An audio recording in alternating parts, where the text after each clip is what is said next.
प्रेमी सज्जनों, श्री हनुमान जी की अनंत कृपा और आप सबके प्रेम से अपने मुखारविंद से श्री सुंदरकांड का सस्वर पाठ करने जा रहा हूं। मुझे आप सब पर पूर्ण विश्वास है कि कम से कम समय में मेरे द्वारा गाए गए संपूर्ण सुंदरकांड आप सबको हृदयानंदित करेगा।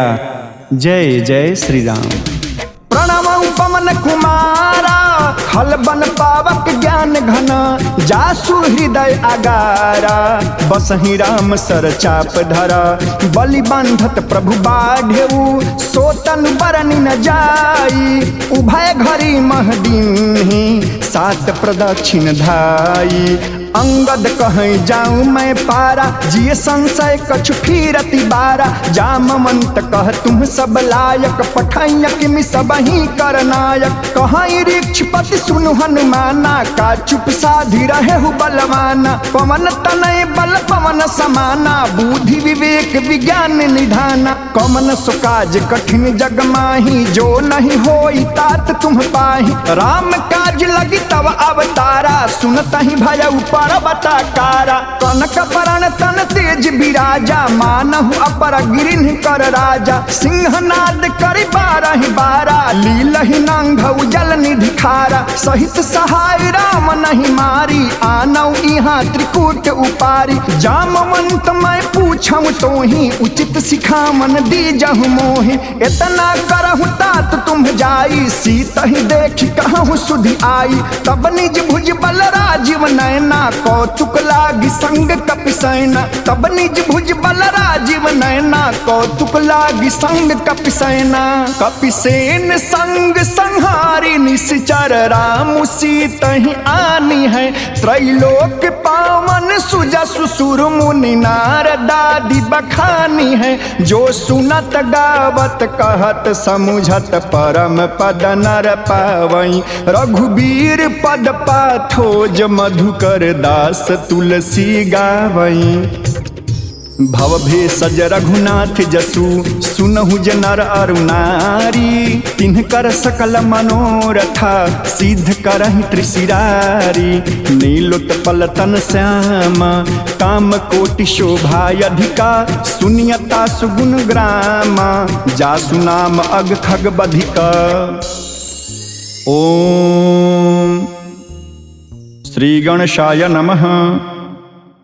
श्री जानकी वल्लभो विजयते, शांतं शाश्वतम प्रमेयमनघं, निर्वाण शांति प्रदम, ब्रह्मा शंभु फणीन्द्र सेव्यमनिशं, वेदांत वेद्यं विभुं, रामाख्यं जगदीश्वरं सुरगुरुं, माया मनुष्यं हरिं, वंदेहम करुणाकरं रघुबरं, भूपाल चूड़ामणिं, नान्यास्पृहा रघुपते हृदयस्मदीये, सत्यं वदामि च भामान् खीलान्तरात्मा, भक्तिं प्रयच्छ रघुपङ्गमं निर्भरां मे, कामादिदोषरहितं कुरु मानसं च, अतुलितबलधामं हेमशैलाभदेहं, दनुजवन कृशानुं ज्ञानिनामाग्रगण्यं, सकलगुणनिधानं वानराणामधीशं, रघुपति प्रिय भक्तं वातजातं नमामि,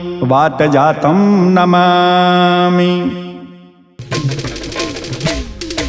जामवंत के बचन सुहाय, सुनि हनुमंत हृदय अति भाई, तब लगी मोहि परिखेहु तुम भाई, सही दुख कंद मूल फल खाई, जब लगी आवो सीतहि देखी, होहि काज मोहि हरस विसेखी, यह कहीं नाई सबनि कहूँ माथा, चले हरस ही धरि रघुनाथा, सिंधु तीर एक भूधर सुंदर, कौतुक कूद चढ़ेउता ऊपर, बार बार रघुबीर संहारी, करके उपमन तनय बल भारी। जेहि गिरि चरण देई हनुमंता, चले उसोगा पाताल तुरंता। जिमि अमोघ रघुपति कर बाना, एहि भांति चले हनुमान। जल निधि रघुपति दूत विचारी, तय मैं ना कहूँ ही श्रमहारी। हनुमान तेहि परसा, कर पुन किन्ह प्रणाम। राम काज किन्हे बिनु, मोहि कहाँ विश्राम। जात पवन सुत देवन देखा, जाने कहूँ बल बुद्धि विशेखा। सुरसा नाम अहिन कै माता, पठइन आई कहीं तेहि बाता। आज सुरन मोहि दिन आहारा, सुनत बचन कह पवन कुमारा। राम काज करि फिर मैं आवऊँ, सीता कई सुधि प्रभु ही सुनाऊँ। तब तब बदन पैठी हूँ आई, सत्य कहूँ मोहि जान दे माई। कवने हूँ जतन दही नहीं जाना, ग्रससी न मोहि कहूँ हनुमाना। जो जन भरते ही बदन पसारा, कपितनु किन्ह दुगुन विस्तारा। 16 जो जन मुक्त थयऊ, तुरत पवन सुत 32 भयऊ। जस जस सुरसा बदनु बढ़ावा, तासु दून कपि रूप दिखावा। 7 जो जन तेहि आनन किन्हा, अति लघु रूप पवन सुत लिन्हा। बदन पैठी पुनि बाहिर आवा, मागा विदाता ही सिरुनावा। मोहि सुरन जेहि लागी पठावा, बुद्धि बल मरम तोड़ मैं पावा। राम काज सब करी हूँ, तुम बल बुद्धि निधान। आशीष देई गई सो, हर्ष चले हनुमान। निश्चर एक सिंधु महरहई, कर माया नभ के खग गहई। जीव जंतु जे गगन उड़ाही, जल बिलोक तिन्ह के परिछाही। गहई छाह सक सोन उड़ाही, एहि विधि सदा गगन चर खाई। सोई छल हनुमान कह किन्हा, तासु कपट कपि तुरत ही चिन्हा। ताहि मारी मारुत सुत वीरा, बारिधि पार गयो मति धीरा। तहाँ जाई देखी बन शोभा, गुंजत चंचरीक मधुलोभा। नाना तर फल फूल सुहाय, खग मृग वृंद देखी मन भाय। शैल विशाल देखी एक आगे, तापर धाई चढ़े भय त्यागे। ऊमन कछु कपि के अधिकाई, प्रभु प्रताप जो कालहि खाई। गिरि पर चढ़ी लंका तेहि देखी, कही न जाई अति दुर्ग विसेखी। अति उतंग जल निधि चहुपासा, कनक कोट कर परम प्रकाशा। कनक कोट विचित्र मणिकृत सुंदरायतना घना। चौहाट हाट सुबाट बीथिम, चारु पुरु बहु विधि बना। गजबाजी खचर निकर पदचर, रथ बरूथनि को गनय। बहुरूप निशिचर जूठ, अति बल सेन वर्णत नहीं बनय। बन बाग उपवन बाटिका, सरकूप बापिम सोहहि। नर नाग सुर गंधर्व कन्या, रूप मुनि मन मोहहि। कहूँ माल देह विशाल शैल, समान अति बल गरजहि। नाना अखारन भीरहि, बहु विधि एक एकन तरजहि। करि जतन भट कोटिन्ह विकट तन, नगर चहु दिशि रक्षहि। कहूँ महिष मानुष धेनु खर, अज खल निशाचर भक्षहि। एहि लागी तुलसीदास इनकी, कथा कछु एक है कहीं। रघुबीर सरतीरथ शरीरहि, त्यागी गति पै सही। पुर रखवारे देखी बहु, कपि मन किन्हि विचार। अति लघु रूप धरौ निसी, नगर करौ पैसार। मसक समान रूप कपिधारी, लंकहि चलौ सुमिरि नरहारी। नाम लंकिनी एक निशिचरी, सो कह चल सि मोहि निंदरी। जानहि नहीं मरमु सठ मोरा, मोर आहार जहाँ लगी चोरा। मुठिका एक महाकपिहानि, रुधिर बमत धरनी ठन मानि। पुनि संभारी उठी सो लंका, जोरी पानी कर विनय सशंका। जब रावण ही ब्रह्म बर दिन्हा, चलत बिरंची कहाँ मोहि चिन्हा। विकल हो सिते कपि के मारे, तब जाने सुनिश्चर संहारे। तात मोर अति पुण्य बहुता, देखे नयन राम कर दूता। तात स्वर्ग अपवर्ग सुखा, धर्य तुलायक अंग। तूलन ताहि सकल मिली, जो सुख लव सतसंग। प्रविशी नगर की जय सब काजा, हृदय राखी कौशलपुर राजा। गरल सुधारी पुकरहि मिताई, गोपद सिंधु अनल शीतलाई। गरुड़ सुमेरु रेणु समताही, राम कृपा करि चितवा जाहि। अति लघु रूप धरे हनुमाना, पैठा नगर सुमिरि भगवाना। मंदिर मंदिर प्रतिकर शोधा, देखे जहाँ तहाँ अगणित जोधा। गयउ दशानन मंदिर माही, अति विचित्र कही जात सुनाही। शयन किए देखा कपितेहि, मंदिर महु न दीख बय देहि। भवन एक पुन दीख सुहावा, हरि मंदिर तह भिन्न बनावा। रामायुध अंकित गृह, शोभा बरनि न जाई। नाम तुलसी का वृंद तहाँ, देखी हरस कपिराई। लंका निश्चर निकर निवासा, यहाँ कहाँ सजन कर बासा। मन मह तर्क करे कपिलागा, तेहि समय विभीषण जागा। राम राम तेहि सुमिरन किन्हा, हृदय हरस कवि सज्जन चिन्हा। एहि सन हठ करि हूँ पहचानी, साधुत होई न कारज हानि। विप्र रूप धरि वचन सुनाए, सुनत विभीषण उठि तहाँ आए। करि प्रणाम पूछी कुशलाई, विप्र कहूँ निज कथा बुझाई। कि तुम हरिदासन मह कोई, मोरे हृदय प्रीति अति होई। कि तुम राम दीन अनुरागी, आयहु मोहि करन बड़ भागी। तब हनुमंत कही सब, राम कथा निज नाम। सुनत जुगल तन पुलकमना, मगन सुमिर गुण ग्राम। सुनहु पवन सुत रहनी हमारी, जिमि दसनहि महु जीभ बिचारी। तात कबहु मोहि जानी अनाथा, करिहहि कृपा भानुकुल नाथा। तामस तनु कछु साधन नाही, प्रीति न पद सरोज मन माही। अब मोहि भा भरोस हनुमंता, बिनु हरि कृपा मिलहि नहीं संता। जो रघुवीर अनुग्रह किन्हा, तो तुम मोहि दरस हठु दिन्हा। सुनहु विभीषण प्रभु कै रीति, करहि सदा सेवक पर प्रीति। कहूँ कवन मैं परम कुलीना, कपि चंचल सब ही विधिहीना। प्रात ले जो नाम हमारा, तेहि दिन ताहि न मिले आहारा। अस्मय अधम सखा सुनु, मोहु पर रघुबीर। किन्हि कृपा सुमिरी गुना, भरे बिलोचन नीर।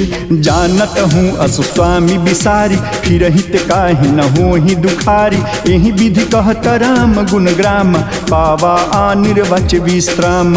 उन सब कथा विभीषण कही, जेहि विधि जनक सुता तहराही। तब हनुमंत कहा सुन भ्राता, देखी चहु जानकी माता। जुगति विभीषण सकल सुनाई, चले पवन सुत विदा कराई। करि सोई रूप गयउ पुनित हम, बन अशोक सीता रह जहम। देखी मनहि महु कीन्ह प्रणामा, बैठी बीति जात निस जामा। कृष्ण तनु शीस जटा एक बेनी, जपति हृदय रघुपति गुण श्रेणी। निज पद नयन दिए मना, राम पद कमल लीन। परम दुखी भा पवन सुता, देखी जानकी दीन। तरु पल्लव महुरहा लुकाई, करई विचार करो का भाई। तेहि अवसर रामनु तह आवा, संग नारी बहु किए बनावा। बहु विधि खलसी तहि समझावा, साम दाम भय भेद दिखावा। कह रामन सुन सुमुख सयानी, मंदोदरी आदि सब रानी। तब अनुचर करऊ पन मोरा, एक बार बिलुक मम ओरा। तृणधरि ओट कहत बय देहि, सुमिरी अवधपति परम सनेहि। सुन दस मुख खदोत प्रकाशा, कबहु की नलनी करई विकासा। असमन समझ कहती जानकी, खल सुधि नहीं रघुवीर बानकी। सठ सुने हरि आ नहीं मोहि, अर्धम नीलज लाज नहीं तोहि। आप सुन खादोत समा, राम ही भानु समान। परुष बचन सुन काढ़ी असी, बोला अति खिसियान। सीता तय मम कृत अपमाना, कटिहऊँ तव सिर कठिन कृपाना। नाही त सपदि मान मम मानी, सुमुख होत नत जीवन हानि। श्याम सरोज दाम सम सुंदर, प्रभु भुज करि कर सम दस कंधर। सो भुज कंठ की तब अस घोरा, सुन सठ अस प्रमाण पन मोरा। चंद्रहास हरु मम परितापम, रघुपति बिरह अनल संजातम शीतल निशित बहसी बरधारा कह सीता हर मम दुख भारा सुनत बचन पुनि मारन धावा मैं तनया कही नीति बुझावा कहसी सकल निश्चरण ही बोलाई सीत ही बहु विधि त्रास हूँ जाई मास दिवस महु कहाँ न माना तो मैं मार बिकाढ़ी कृपाणा भमन गयूं 10 कंधरा यहाँ पिशाचिन वृंद सीत ही त्रास देखा वहीं धरहु रूप बहुमंद त्रिजटा नाम राक्षसी एका रामचरण रति निपुण विवेका सबनहु बोल सुनायस सपना सीत ही से ही करहु हित अपना सपने बानर लंका जारी जातु धान सेना सब मारी खर आरूढ़ नगन 10 सीसा मुंडित सिर खंडित भुज बीसा एहि विधि सो दक्षिण दिश जाई लंका मनहु विभीषण पाई नगर फिरी रघुवीर दोहाई तब प्रभु सीता बोली पठाई यह सपना मैं कहूँ पुकारी हो यही सत्य गए दिन चारी तासु बचन सुनते सब डारी जनक सुता के चरण ही पारी जह तह गई सकल तबा सीता कर मन सोच मास दिवस बीते मोही मारे ही निश्चर पोच त्रिजटा सन बोली कर जोरी मातु विपति संगिनी तय मोरी तजऊ देह करु बेग उपाई दुसह बिरहु अब नहीं सही जाई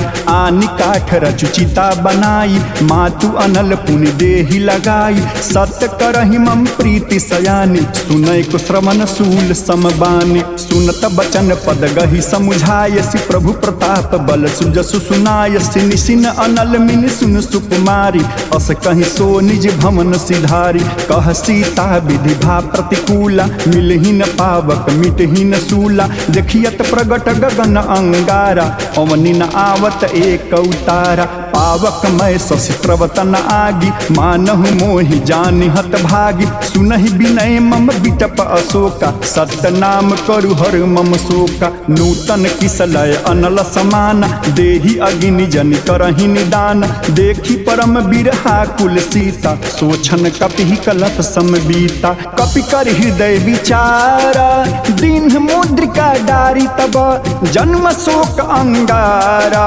दीन हरसि उठ कर गहेऊं तब देखी मुद्रिका मनोहर राम नाम अंकित अति सुंदर चकित चितव मुदरी पहचानी हरस विषाद हृदय अकिलानी जीति को सकई अजय रघुराई माया ते असिरचि नहीं जाई सीता मन विचार कर नाना मधुर बचन बोले हनुमाना रामचंद्र गुण बरनय लागा सुनत ही सीता कर दुख भागा लागी सुनय श्रवण मन लाई आदि ते सब कथा सुनाई श्रवणामृत जहि कथा सुहाई कहि सो प्रगट होति किन भाई तब हनुमंत निकट चल गयऊं फिर बैठी मन विस्मय भयऊं राम दूत मैं मातु जान की सत्य शपथ करुणा निधान की यह मुद्रिका मातु मैं यानी दिन राम तुम कह सही दानी नर बानर ही संग कहु कैसे कही कथा भई संगति जैसे कपि के वचन सप्रेम सुनी उपजा मन विश्वास जाना मन क्रम बचन यहा कृपा सिंधु कर दास हरिजन जानि प्रीति अति गाढ़ी सजल नयन पुल कावली बाढ़ी बुड़त बिरह जलधि हनुमाना भयू तात मो कहूँ जल जाना अब कहूँ कुशल जाऊँ बलिहारी अनुज सहित सुख भवन खरारी कोमल चित कृपाल रघुराई कपि कहि हेतु धरी निठुराई सहज बानी सेवक सुखदायक कबहु कसुरति करत रघुनायक कबहु नयन मम शीतल ताता हुई हहि निरखि श्याम मृदु गाता बचनु न आय नयन भर बारी अहह नाथ हौ निपट बिसारी देखी परम बिरहा कुल सीता बोल कपि मृदु बचन विनीता मातु कुशल प्रभु अनुज समेता तब दुख दुखी सुकृपा निकेता जन जानन मानहु जिय ऊना तुम्हते प्रेम राम के दूना रघुपति कर संदेशु अब सुन जननी धर धीर अस कहि कपि गद गद भयऊं भरे बिलोचन नीर। कहयूं राम वियुग तब सीता मो कहूँ सकल भये विपरीता। नव तरु पिसलय मनहु कृषानु काल निशा सम निश शशि भानु। कुबलय विपिन कुंत बन सरिसा बारिद कपत तेल जन बरिसा। जे हित रहे करत तई पीरा उरग श्वास सम त्रिविधि समीरा। कहेहू ते कछु दुख घटि होई काहि कहो यह जान न कोई। तत्व प्रेम कर मम अरु तोरा जानत प्रिया एक मन मोरा। सो मनु सदा रहत तो ही पाही जानु प्रीति रसु इतने ही माही। प्रभु संदेश सुनत बय देहि मगन प्रेम तन सुधि नहीं तेहि। कह कप हृदय धीर धरु माता सुमिरी राम सेवक सुखदाता। उर आनहु रघुपति प्रभुताई सुनि मम बचन तजहु कदराई। निश्चर निकर पतंग समा रघुपति बान कृषानु। जननी हृदय धीर धरु जरे निशाचर जानु।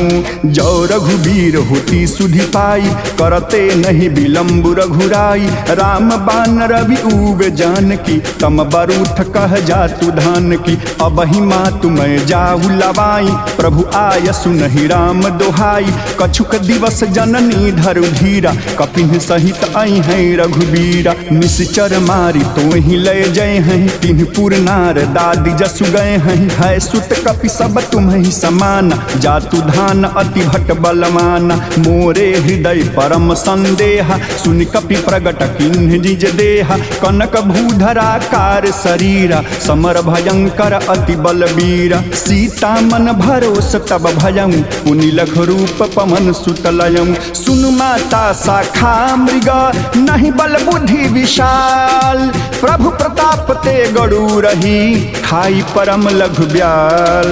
मन संतोष सुनत कपि बानी भगति प्रताप तेज बलसानी। आशीष दिन राम प्रिय जाना होहु तात बलशील निधाना। अजर अमर गुण निधि सुत होहु करहु बहुत रघुनायक छोहु। करहु कृपा प्रभु अस सुनि काना निर्भर प्रेम मगन हनुमान। बार बार नायसी पद सीसा बोला बचन जोरी कर कीसा। अब कृत कृत्य भयऊं मैं माता आशीष तव अमोघ विख्याता। सुनहु मात मुहि अतिशय भूखा लागी देख सुंदर फल रूखा। सुन सुत करहि विपिन रखबारी परम सुभट रजनी चर भारी। तिन्ह कर भय माता मोहि नाही जो तुम सुख मानहु मन माही। देखी बुद्धि बल निपुण कपि कहूँ जान की जाहूँ। रघुपति चरण हृदय धरी तात मधुर फल खाहूँ। चले उनाई सिरु पैठे बागा फल खाय सितर तोरय लागा। रहे तहाँ बहु भट रखवारे कछु मार सि कछु जाय पुकारे। नाथ एक आवा कपि भारी तेहि अशोक बाटिका उजारी। खाय सि फल अरु बिटप उपारे रक्षक मर्दि मर्दि महि डारे। सुनु रामन पठये भट नाना तिन्हि देखि गरजेउ हनुमान। सब रजनी चर कपि संघारे गए पुकारत कछु अघमारे। पुनि पठयऊं तेहु अक्ष कुमारा चला संग लय सुभट अपारा। आबत देखि बिटप गहि तरजा ताहि निपाति महाधुनि गरजा। कछु मारसि कछु मरदसी कछु मिलायसि धरु धूरी। कछु पुनि जाई पुकारे प्रभु मरकट बल भूरी।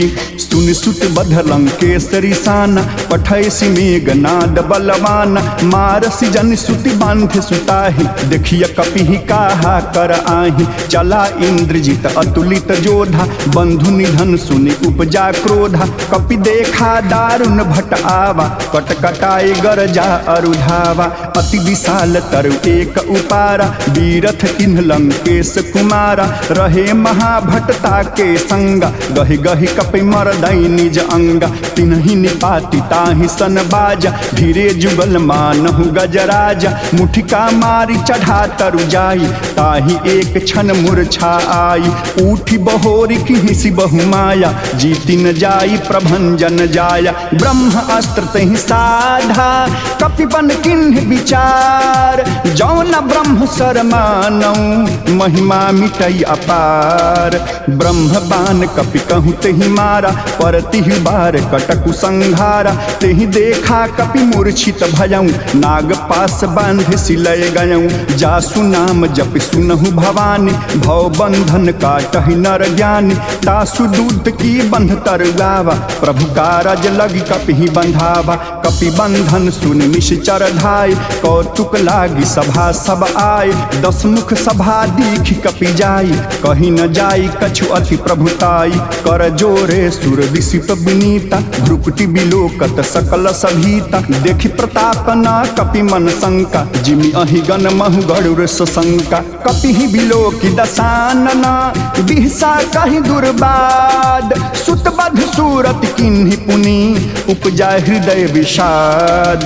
कहलं केस कवन तय कीसा, केहि के बल घालहि बन खीसा। की घाव श्रवण सुनहि नहीं मोहि, देखौ अति असंक सठ तोहि। मारे निश्चर केहि अपराधा, कहूँ सठ तोहि न प्राण कई बाधा। सुनु रामन ब्रह्मांड निकाया, पाई जासु बल बीर चति माया। जाके बल बीरंचि हर ईसा, पालत सृजत हरत 10 शीसा। जा बल शीस धरत सहसानन, अंडकोश समेत गिरि कानन। धरई जो विविध देह सुर त्राता, तुम्हते सठन सिखावन दाता। हर को दंड कठिन जेहि भंजा, तेहि समेत नृप दल मद गंजा। खर दूषण त्रिशिरा अरुबाली, बधे सकल अतुलित बलशाली। जाके बल लवले सते, जितहु चराचर झारी। तासु दूत मैं जा करी, हरि आने हूँ प्रिय नारी। जानऊ मैं तुम्हारी प्रभुताई, सहस बाहु सन परी लड़ाई। समर बाली सन करे जस पावा, सुनि कपि बचन बिहस बिहरावा। खायऊ फल प्रभु लागी भूखा, कपि सुभाव ते तोरे उरूखा। सबके देह परम प्रिय स्वामी, मारहि मोहि कुमार गगामी। जिन्ह मोहि मारा ते मैं मारे, तेहि पर बांधे तनय तुम्हारे। मोहि न कछु बांधे कैलाजा, किन्ह चहु निज प्रभु कर काजा। विनती करऊँ जोरी कर रामन, सुनहु मान तजि मोर सिखामन। देखहु तुम निज कुलहि विचारी, भ्रम तजि भजहु भगत भयहारी। जाके डर अति काल डेराई, जो सुर असुर चराचर खाई। तासो बयरु कबहि नहीं कीजे, मोरे कहे जान की दीजे। प्रणत पाल रघुनायक, करुणा सिंधु खरारी।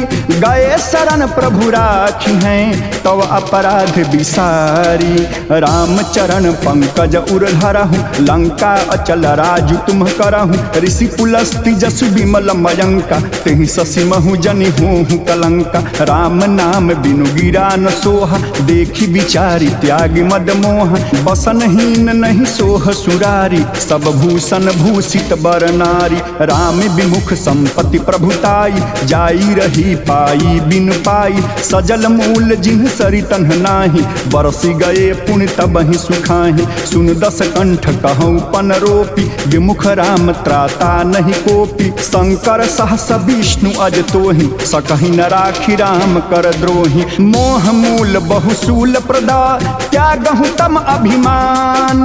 भजहु राम रघुनायका, कृपा सिंधु भगवान।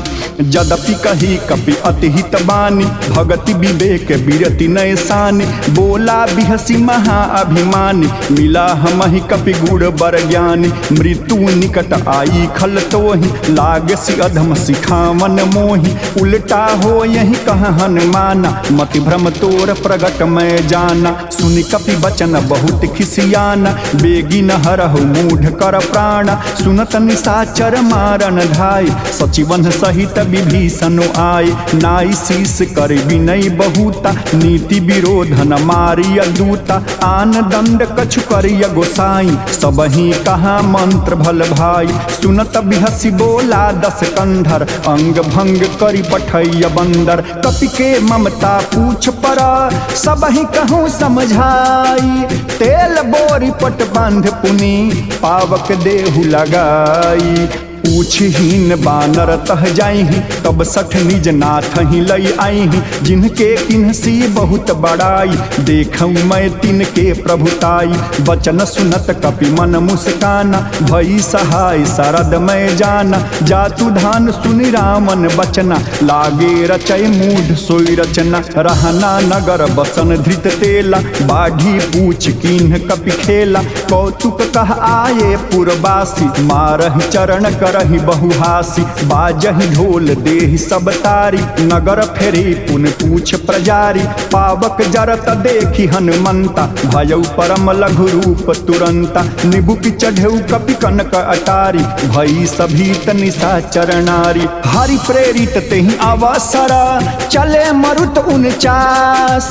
अट्टहास करि गरज कपि, बढ़ी लाग आकाश। देह विशाल परम हरु आई, मंदिर ते मंदिर चढ़ धाई। जरई नगर भालोग बिहाला, झपट लपट बहु कोटि कराला। तात मातुहा सुनिय पुकारा, एहि अवसर को हम ही उबारा। हम जो कहा यह कपि नहीं होई, बानर रूप धरे सुर कोई। साधु अवज्ञा कर फल ऐसा, जरई नगर अनथ कर जैसा। जारा नगर निमिष एक माही, एक विभीषण कर गृह नाही। ताकर दूत अनल जेहि सिरिजा, जारा न सोते ही कारण गिरिजा। उलटी पलटी लंका सब जारी, कूदी परा पुन सिंधु मझारी। पूछ बुझाई खोरी श्रमा, धरी लघु रूप बहोरी। जनक सुता के आगे, ठाढ़ भयं कर जोरी। मातु मोहि दीजे कछु चिन्ह,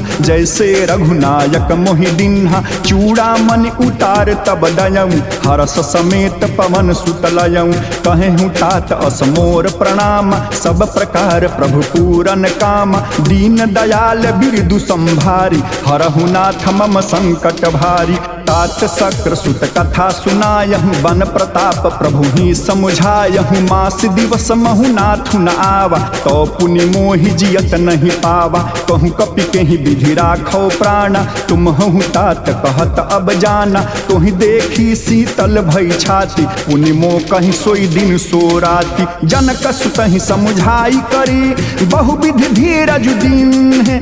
चरण कमल सिरुनाई कपि, गवनु राम पहिकीन्ह। चलत महाधुन गरज सिभारी, गर्भस्त्र महि सुनि निश्चर नारी। नाघि सिंधु एहि पारहि आवा, सपद किल किला कपिन सुनावा। हर से सब बिलो की हनुमान, नूतन जन्म कपिन तब जाना। मुख प्रसन्न तन तेज विराजा, तिन्ह श्री रामचंद्र कर काजा। मिले सकल अति भये सुखारी, तलफत मीन पाँव जिमि बारी। चले हरषि रघुनायक पासा, पूछत कहत नमल इतिहासा। तब मधुबन भीतर सब आए, अंगद सम्मत मधुफल खाए। रखवारे जब बर जन लागे, मुष्टि प्रहार हनत सब भागे। जाई पुकारे ते सब, बन उजारि जुबराज। सुन सुग्रीव हरष कपि, करियाए प्रभु काज। जौ न होति सीता सुधि पाई, मधुबन के फल सकहि की खाई। एहि विधि मन विचार कर राजा, आए गए कपि सहित समाजा। आई सबन्हि नामा पद सीसा, मिले सबन्हि अति प्रेम कपीसा। पूछी कुशल कुशल पद देखी, राम कृपा भा काजु बिसेखी। नाथ काजु किन्हिउ हनुमाना, राखे सकल कपिन्ह के प्राणा। सुन सुग्रीव बहोरी तेहि मिलेउ, कपिन्ह सहित रघुपति पहि चलेउ। राम कपिन्ह जब आवत देखा, किए काजु मन हरष बिसेखा। फटिक शिला बैठे दो भाई, परे सकल कपि चरण ही जाई। प्रीति सहित सब भेंटे, रघुपति करुणा पूंज। पूछे कुशल नाथ अबा, कुशल देखी पद कंज।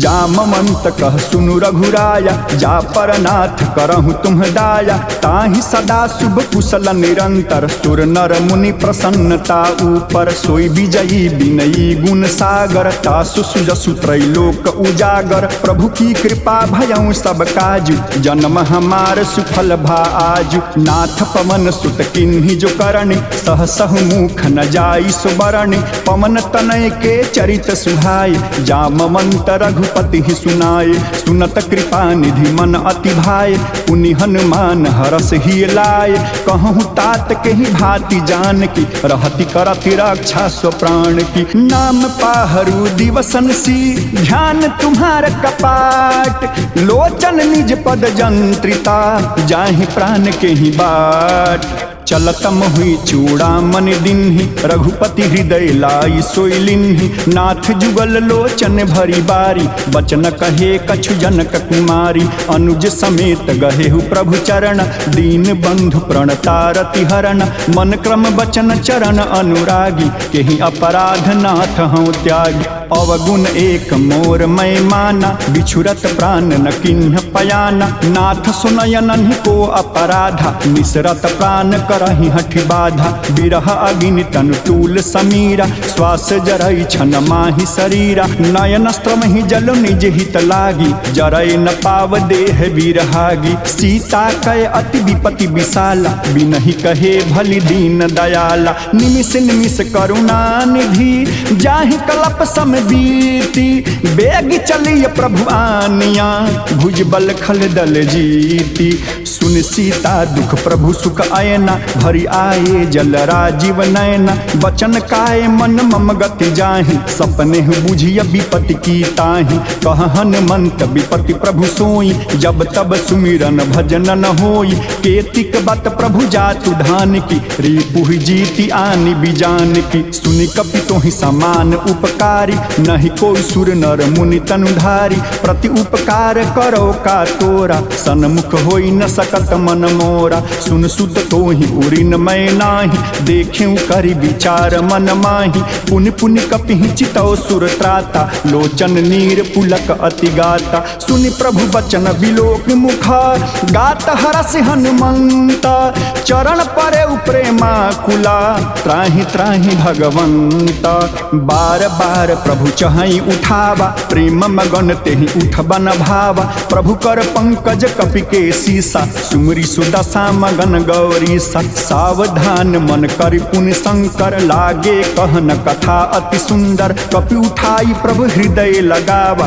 कर गहि परम निकट बैठावा कहूँ कपि रामन पालित लंका तेहि विधि दय दुर्ग अति बंका प्रभु प्रसन्न जाना हनुमाना बोला बचन विगत अभिमाना शाखा मृग के बड़ु मन साई शाखा ते शाखा पर जाई नाभि सिंधु हाटक पुरजारा निश्चर गण विधि विपिन उजारा सो सब तव प्रताप रघुराई नाथ न कछु मोरी प्रभुताई ताकहु प्रभु कछु अगम नहीं जा पर तुम अनुकूला तव प्रभाव बड़वा न लही जारी सकई खल तूला नाथ भगति अति सुखदायन देहु कृपा करि आन पायन सुनि प्रभु परम सरल कपिबानी एवमस्तु तब कहें भवानी उमा राम सुभहु जेहि जाना ताहि भजनु तजि भाव न आना यह संवाद जासुर आवा रघुपति चरण भगत सोई पावा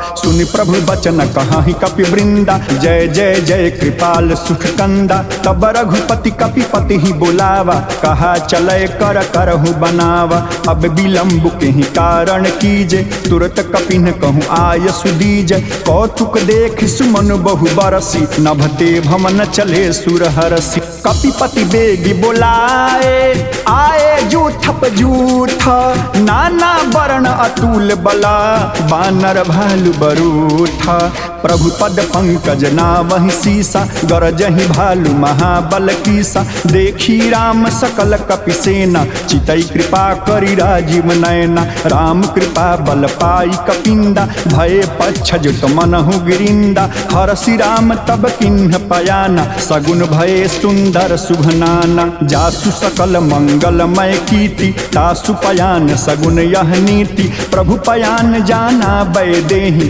हरकि बाम अंग जन कहीं देहि जोई जोई सगुन जान की होई असगुन भयउ राम नहीं सोई चला कटक को बरनय पारा गरजहि बानर भालु अपारा नख आयुध गिरि पादप धारी चले गगन महि इच्छाचारी के हरिनाद भालु कपि करहि डगमगाहि दिगज चिकरहि।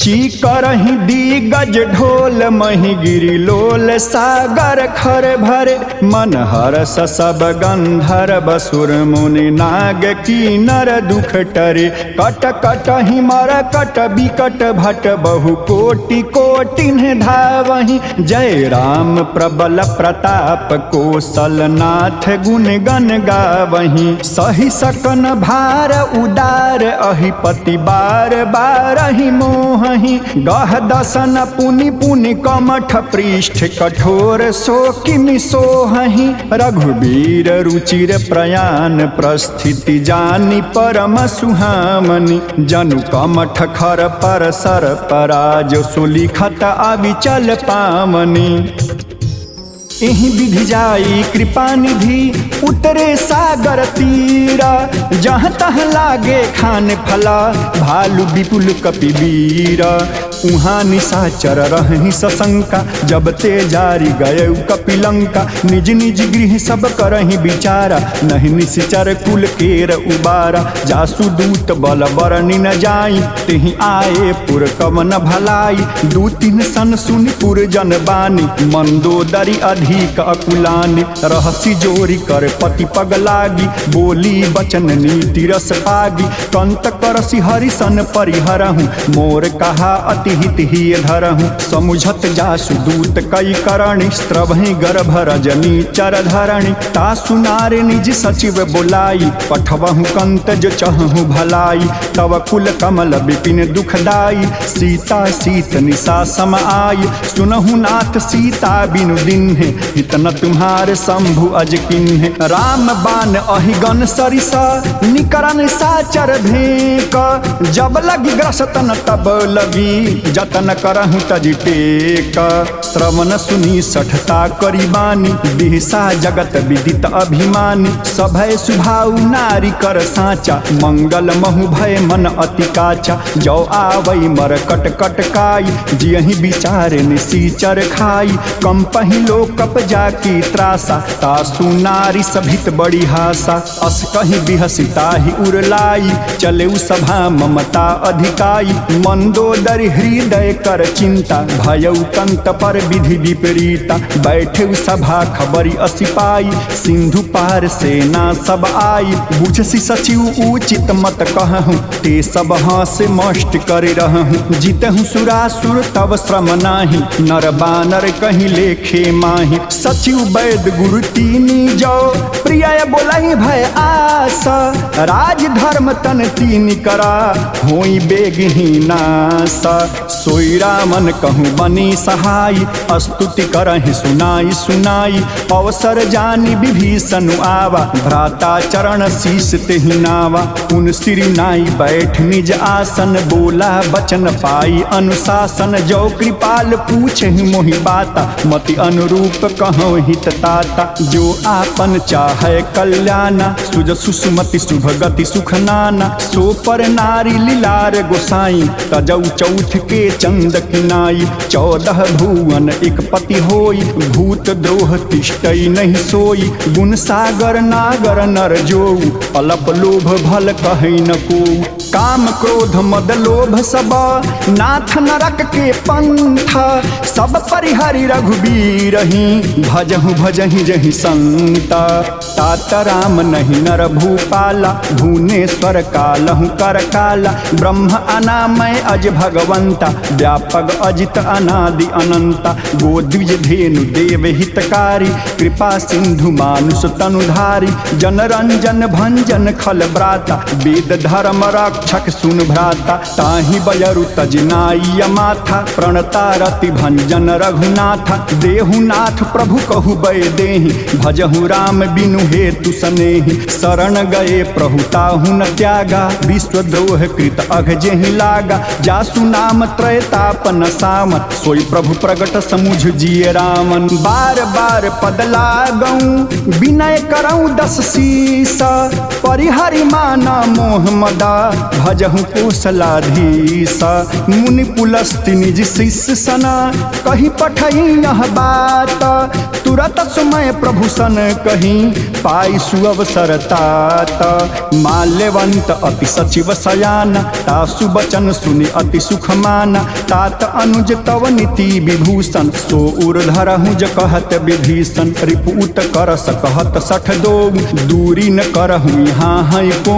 माल्यवंत गृह गयउ बहोरी, कहई विभीषण पुनि कर जोरी। सुमति कुमति सबके उर रहहि, नाथ पुराण निगम अस कहहि। जहाँ सुमति तह संपत्ति नाना, जहाँ कुमति तह विपत्ति निदाना। तव उर कुमति बसी विपरीता, हित अनहित मानहु रिपुप्रीता। काल रात निश्चर कुल केरी, तेहि सीता पर प्रीति घनेरी। तात चरण गहि मांगेऊ, राखेऊ मोर दुलार।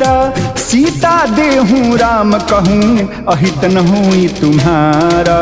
बूढ़ पुराण श्रुति सम्मत बानी, कही विभीषण नीति बखानी। सुनत दसानन उठारी साई, खल तोहि निकट मृत्यु अब आई। जियसी सदा सठ मोर जियावा, रिपुकर पक्ष मूढ़ तोहि भावा। कहसी न खल अस को जग माही, भुजबल जाहि जिता मैं नाही। मम पुर बसी तपसिन्ह पर प्रीति, सठ मिल जाई तिन्हि कहु नीति। अस कहि किन्हि चरण प्रहारा, अनुज गहे पद बारहि बारा।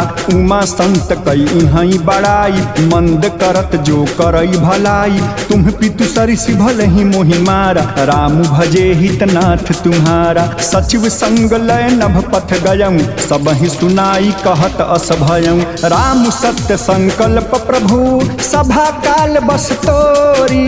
मैं रघुबीर शरण अबा, जाऊँ देहु जन खोरी। अस कहीं चला विभीषण जबहि, आयुहीन भये सब तबहि। साधु अवज्ञा तुरत भवानी, कर कल्याण अखिल कयहानि। रावण जबहि विभीषण त्यागा, भयउ विभव बिनु तबहि अभागा। चलेउ हरषि रघुनायक पाहि, करत मनोरथ बहुमन माहि। देखिहउँ जाई चरण जल जाता, अरुण मृदुल सेवक सुखदाता। जे पद परसि तरी ऋषि नारी, दंडक कानन पामनकारी। जे पद जनक सुता उरलाय, कपट कुरंग संग धर धाय। हर उर सर सरोज पद जेई, अहो भाग्यमय देखी हई तेई। जिन्ह पायन के पादुकन्ही, भरतु रहे मन लाई। ते पद आज बिलो की हयूं, इन्ह नयन ही अब जाई। एहि विधि करत स प्रेम विचारा, आयउ सपदि सिंधु एहि पारा। कपिन्ह विभीषण आवत देखा, जाना कोई रिपुदूत विशेखा। ताहि राखी कपिस पहि आए, समाचार सब ताहि सुनाए। कह सुग्रीव सुनहु रघुराई, आवा मिलन दसानन भाई। कह प्रभु सखा बूझिहे काहा, कहई कपिस सुनहु नर नाहा। जानी न जाई निशाचर माया, काम रूप के कारण आया। भेद हमार लेन सठ आवा, राखिय बांधि मोहि असभावा। सखा नीति तुम्हनी की विचारी, मम पन शरणागत भयहारी। सुनि प्रभु बचन हरस हनुमाना, शरणागत बच्छल भगवाना। शरणागत कहूँ जे तजहि, निज अनहित अनुमानी। ते नर पावर पापमया, तिन्हि बिलोकत हानि। कोटि विप्र बध लागहि जाहूँ, आए शरण तजऊ नहीं ताहूँ। सन्मुख होई जीव मुहि जबहि, जन्म कोटि अघना सहि तबहि। पापवंत कर सहज सुभाऊ, भजन मोर तजि भाव न काऊ। जो पै दुष्ट हृदय सोई होई, मोरे सन्मुख आव कि सोई। निर्मल मन जन सो मोहि पावा, मोहि कपट छल छिद्र न भावा। भेद लेन पठवा 10 सीसा, तबहु न कछु भय हानि कपीसा। जगमहु सखा निशाचर जेते, लक्ष्मण हनई निमिष महु तेते। जो सभीत आवा सरनाई, रखिहई ताहि प्राण की नाई। उभय भाति तेहि आनहु, हंस कहि कृपा निकेत। जय कृपाल कहि कपि चले, अंगद हनु समेत। सादर तेहि आगे करि बानर, पर चले जहाँ रघुपति करुणा कर। दूरी ही ते देखे दो भ्राता, नयनानंद दान के दाता। बहुरी राम छवि धाम बिलोकी, रहे उठटुकी एक टक पल रोकी। भुज प्रलंब कंजारुन लोचन, श्यामल गात प्रणत भय मोचन। सिंह कंध आयत उर सोहा, आनन अमित मदन मन मोहा। नयन नीर पुलकित अति गाता, मन धरि धीर कहीं मृदु बाता। नाथ दशानन कर मैं भ्राता, निस्सर वंश जन्म सुर त्राता। सहज पाप प्रियतामस देहा, जाथा उलु कही तम परनेहा। श्रवण सुजस सुनि आयऊ, प्रभु भंजन भव भीर। त्राहि त्राहि आरति हरना, शरण सुखद रघुबीर। अस कहीं करत दंडवत देखा, तुरत उठे प्रभु हरस अभिषेखा। दीन बचन सुनि प्रभु मन भावा, भुज विशाल गहि हृदय लगावा। अनुज सहित मिली ढिग बैठारी, बोले बचन भगत भयहारी। कहु लंकेश सहित परिवारा, कुशल कुठाहर बास तुम्हारा। खल मंडल बसहु दिन राति, सखा धर्म निबहै केहि भांति। मैं जानऊ तुम्हारी सब रीति, अति नय निपुण न भाव अनीति। बरु भल बास नरक करताता, दुष्ट संग जन देई विधाता। अब पद देखी कुशल रघुराया, जो तुम किन्हीं जान जन दाया। तब लगी कुशल न जीव कहूँ, सपने हूँ मन विश्राम। जब लगी भजतन राम कहूँ, शोक धाम तजी काम। तब लगी हृदय बसत खल नाना, लोभ मोह मच्छर मदमाना। जब लगी उरन बसत रघुनाथा, धरे चाप सायक कटिभाथा। ममता तरुण तमी अंधियारी, राग द्वेष ओल सुखकारी।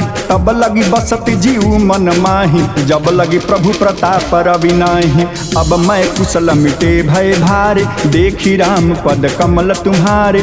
तुम कृपाल जा पर अनुकूला, ताहि न व्याप त्रिविध भवशूला। मैं निश्चर अति अधम सुभाऊं, शुभ आचरण किन्ह नहीं काऊं। जा स्वरूप मुन ध्यान न आवा, तेहि प्रभु हरस हृदय मोहिलावा। अहो भाग्य मम अमित अति, राम कृपा सुख पुंज। देखे नयन बिरंच शिवा, सेव्य जुगल पद कंजा। सुनहु सखा निज कहूँ सुभाऊं, जान बुसुंडी शंभु गिरि जाऊं। जो नर होई चराचर द्रोही, आवे सभय शरण तकी मोहि। तज मद मोह कपट छल नाना, करऊँ सद्द तेहि साधु समाना। जननी जनक बंधु सुत दारा, तनु धन भवन सुहृद परिवारा। सबके ममता ताग बटोरी, मम पद मन ही बांधि बरि डोरी। समदर्शी इच्छा कछु नाही, हरस शोक भय नहीं मन माही। अस सज्जन मम उर बस कैसे, लोभी हृदय बसई धनु जैसे। तुम सारिखे संत प्रिय मोरे, धरऊ देह नहीं आन निहोरे। सगुन उपासक परहिता, निरत नीति दृढ़ नेमा। ते नर प्राण समान ममा, जिनके द्विज पद प्रेमा। सुन लंकेश सकल गुण तोरे, ताते तुम अतिशय प्रिय मोरे। राम बचन सुनि बानर जूठा, सकल कहीं जय कृपा बरूठा। सुनत विभीषण प्रभु कै बानी, नहीं आघात श्रवणामृत जानी। पद अम्बुज गहि बारहि बारा, हृदय समातन प्रेम अपारा। सुनहु देव सचराचर स्वामी, प्रणत पाल उर अंतर जामी। उर कछु प्रथम बासना रही, प्रभु पद प्रीति सरित सोबही। अब कृपाल निज भगति पावनी, देहु सदा शिव मन भावनी। एवमस्तु कहि प्रभु रन धीरा, मागा तुरत सिंधु कर नीरा। जदपि सखा तव इच्छा नाही, मोर दरसु अमोघ जग माही। अस कहीं राम तिलक तेहि सारा, सुमन वृष्टि नभ भई अपारा। रावण क्रोधा अनल निजा, श्वास समीर प्रचंड। जरत विभीषण राखेऊ, दीन्हु राजु अखंड। जो संपत्ति शिव राम नहीं, दीन्ह दिए दसमात। सोई संपदा विभीषण ही, सकुचि दीन्ह रघुनाथ। अस प्रभु छाड़ी वजहि जे आना, ते नर पशु गुण पूछ बिसाना। निज जन जाहि ताहि अपनावा, प्रभु सुभाव कपिकुल मन भावा। पुनि सर्वज्ञ सर्व उर्वासी, सर्व रूप सब रहित उदासी, बोले वचन नीति प्रतिपालक, कारण मनुज दनुज कुल घालक। सुन कपीस लंकापति वीरा, एहि विधि तरिय जलधि गंभीरा। संकुल मकर उरग झस जाति, अति अगाध दुस्तर सब भांति। कह लंकेश सुनहु रघुनायक, कोटि सिंधु शोषक तव सायक। यद्यपि तदपि नीति असि गाई, विनय करिय सागर सन जाई। प्रभु तुम्हार कुल गुरु जलधि, कहीं उपाय विचारी। बिन प्रयास सागर तरही, सकल भालु कपिधारी। शाखा कहीं तुम्हनी की उपाय, करिय दैव जो होई सहाय। मंत्र न यह लक्ष्मण मन भावा, राम बचन सुने अति दुख पावा। नाथ दैव कर कमन भरोसा, सोसिय सिंधु करिय मन रोसा। कादर मन कहूँ एक अघारा, दैव दैव आलसी पुकारा। सुनत बिहस बोले रघुबीरा, ऐसे ही कर धरहु मन धीरा। अस कहीं प्रभु अनुजहि समुझाई, सिंधु समीप गए रघुराई। प्रथम प्रणाम किन्हि सिरुनाई, बैठे पुनि तट दर्भ डसाई। जब ही विभीषण प्रभु पह आए, पाछे रामन दूत पठाए। सकल चरित तिन्ह देखे, धरे कपट कपि देहा। प्रभु गुण हृदय सराहि, शरणागत परनेहा। प्रगट बखान ही राम सुभाऊ, अति सप्रेम गा बिसरी दुराऊ। रिपु के दूत कपिन तब जाने, सकल बांधि कापिस पहि आने। कह सुग्रीव सुनहु सब बानर, अंग भंग करि पठवहु निशिचर। सुन सुग्रीव बचन कपिधाय, बांधि कटक चहु पास फिराए। बहु प्रकार मारण कपि लागे, दीन पुकारत तदपि न त्यागे। जो हमार हर नासा काना, तेहि कौशलाधीश कै आना। सुनि लक्ष्मण सब निकट बुलाए, दया लागी हंसी तुरत छुड़ाए। रामन कर दिजहूँ यह पाती, लक्ष्मण बचन बाच कुल घाती। कहेहु मुखागर मूढ़ सना, मम संदेश उदारा। सीता देहु मिलहु नता, आवा काल तुम्हारा। तुरत नाई लक्ष्मण पद माथा, चले दूत बरनत गुण गाथा। कहत राम जसु लंका आई, रामन चरण शीस तिन्ह नाय। बिहसी दसानन पूछी बाता, कहसी न सुख आपन कुशलाता। पुनि कहु खबरी विभीषण केरी, जाहि मृत्यु आई अति नेरी। करत राज लंका सठ त्यागी, होई जब कर कीट अभागी। पुनि कहु भालु कीस कटकाई, कठिन काल प्रेरित चली आई। जिनके जीवन कर रखवारा, भयउ मृदुल चित सिंधु विचारा। कहूँ तप सिंह के बात बहोरी, जिनके हृदय त्रास अति मोरी। की भई भेट की फिर गए, श्रवण सुदस सुन मोरा। कहसी नरि पुदल तेज बला, बहुत चकित चित तोरा। नाथ कृपा करी पूछहु जैसे, मानहु कहा क्रोध तजी तैसे। मिला जाई जब अनुज तुम्हारा, जात ही राम तिलक तेहि सारा। रामन दूत हमहि सुनि काना, कपिन बांधि दिन्हे दुख नाना। श्रवण नासिका काटय लागे, राम शपथ दिन्हे हम त्यागे। पूछहु नाथ राम कटकाई, बदन कोटि सत बरनि न जाई। नाना बरन भालु कपिधारी, विकटानल विशाल भयकारी। जेहि पुरदय हतै सुत तोरा, सकल कपिन महतहि बल थोरा। अमित नाग भट कठिन कराला, अमित नाग बल विपुल विशाला। दिविधि मयंदा नील नला, अंगद गद विकटासी। दधिमुख के हरिनि सठ सठा, जामवंत बलरासी।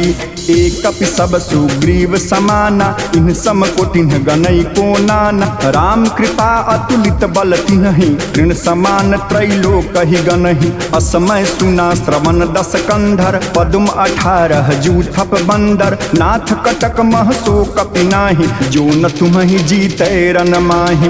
परम क्रोध में जहि सब हाथा, आयस पै न देहि रघुनाथा। सो सही सिंधु सहित झस ब्याला, पुरहि न भरि भारी कुधर विशाला, मर्दी गर्द मिल वही 10 शीशा। ऐसे ही बचन कहे ही सब कीसा, गरजही तरजही सहज असंका, मानहु ग्रसन चाहत ही लंका। सहज सूर कपि भालु सब, पुन सिर पर प्रभु राम, रामन काला कोटि कहूँ जीति सकहि संग्राम। राम तेज बल बुद्धि विपुलाई, शेष सहस सत सकहि न गाई। सकसर एक सोति सत सागर, तो भ्रात ही पूछे उनय नागर। तासु बचन सुनि सागर पाहि, मागत पंथ कृपा मन माहि। सुनत बचन बिहसा 10 शीसा, जो असीमति सहाय कृत कीसा। सहज भीरु कर बचन दृढ़ाई, सागर सन ठानी मचलाई। मुढ़ मृषा का कर सी बड़ाई, रिपु बल बुद्धि था मैं पाई। सचिव सभीत विभीषण जागे, विजय विभूति कहाँ जगता के। सुनिखल बचन दूत ऋषि बाढ़ी, समय विचारी पत्रिका काढ़ी। रामानुज दीन्ही यह पाती, नाथ बचाई जुड़ा वहु छाती। बिहसी बाम कर लिन्ही रामन, सचिव बोली 60 लाग बचावन। बातन मन हिरिझाई 60, जनिघालस कुल खीस।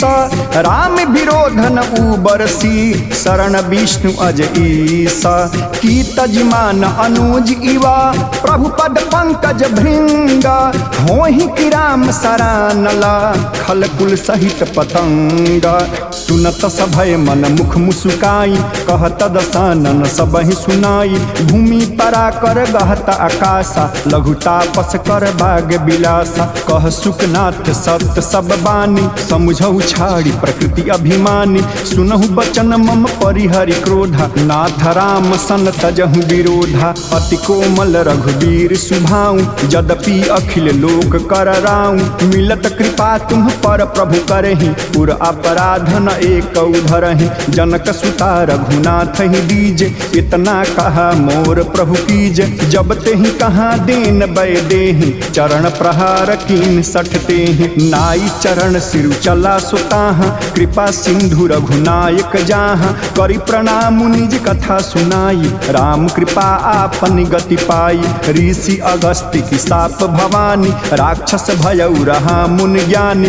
बंदी राम पद 12 बारा, मुन निज आश्रम कहूँ पगुधारा। विनय न मानत जलधि जड़ा, गए 3 दिन बीती। बोले राम सकोप तबा, भय बिन हुई न प्रीति। लक्ष्मण बान सरासर आनु, 100 बारिधि विशिख कृषानु। 60 सन विनय कुटिल सन प्रीति, सहज कुपन सन सुंदर नीति। ममता रत सन ज्ञान कहानी, अति लोभी सन विरति बखानी। क्रोधि सम कामहि हरि काथा, ऊसर बीज बये फल जाथा। अस कहीं रघुपति चाप चढ़ावा, यह मत लक्ष्मण के मन भावा। संघानु प्रभु विशिख कराला, उठी उदधि उर अंतर ज्वाला। मकर उरग झस गन अकुलाने, जरत जंतु जल निधि जब जाने। कनक थारी भरी मणिगण नाना, विप्र रूप आयऊ तजिमाना। काटहि पै कदरी फरई, कोटि जतन को सींच। विनय न मान खगेश सुनु, डाट ही पै नव नीच। सभय सिंधु गहि पद प्रभु केरे, क्षमहु नाथ सब अवगुण मेरे। गगन समीर अनल जल धरनी, इन्ह कई नाथ सहज जड़ करनी। तव प्रेरित माया उपजाए, सृष्टि हेतु सब ग्रंथ निगाए। प्रभु आय सुजहि कह जस अहई, सोते ही भांति रहे सुख लहई। प्रभु भल किन्हि मोहि सिक दिन्हि, मर जादा पुनि तुम्हारी किन्हि। ढोल गंवार शूद्र पशु नारी, सकल ताड़ना के अधिकारी। प्रभु प्रताप मैं जाब सुखाई, उतरी ही कटक न मोरी बड़ाई। प्रभु आज्ञा अपेल श्रुति गाई, करौ सो बेगी जो तुम ही सुहाई। सुनत विनीता बचनयति, कह कृपाल मुस्काई। जेहि विधि उतरय कपि कटकूं, तात सो कहूँ उपाई। नाथ नील नल कपि दो भाई, लरिकाई ऋषि आशीष पाई। तिनके परस किए गिरि भारे, तरिहहि जलधि प्रताप तुम्हारे। मैं पुनि उर धरि प्रभु प्रभुताई, करिहं बल अनुमान सहाय। एहि विधिनाथ पयोधि बंधाई, यजहि यह सुजसु लोक तिहु गाई। एहि सर मम उत्तर तटवासी, हतहु नाथ खल नर अघरासी। सुनि कृपा कृपाल सागर मन पीरा, तुरत ही हारी राम रणधीरा। देखी राम बल पौरुष भारी, हरषि पयो निधि भयम सुखारी। सकल चरित कहीं प्रभु ही सुनामा, चरण बंदी पाठो दिशि धावा। निज भवन गवन सिंधु श्री रघुपति यह मत भायम। यह चरित कलिमल हर जथामति दास तुलसी गायम। सुख भवन संशय समन दमन विषाद रघुपति गुण गण। तज सकल आस भरोस गावहि सुनहि संतत सठ मना।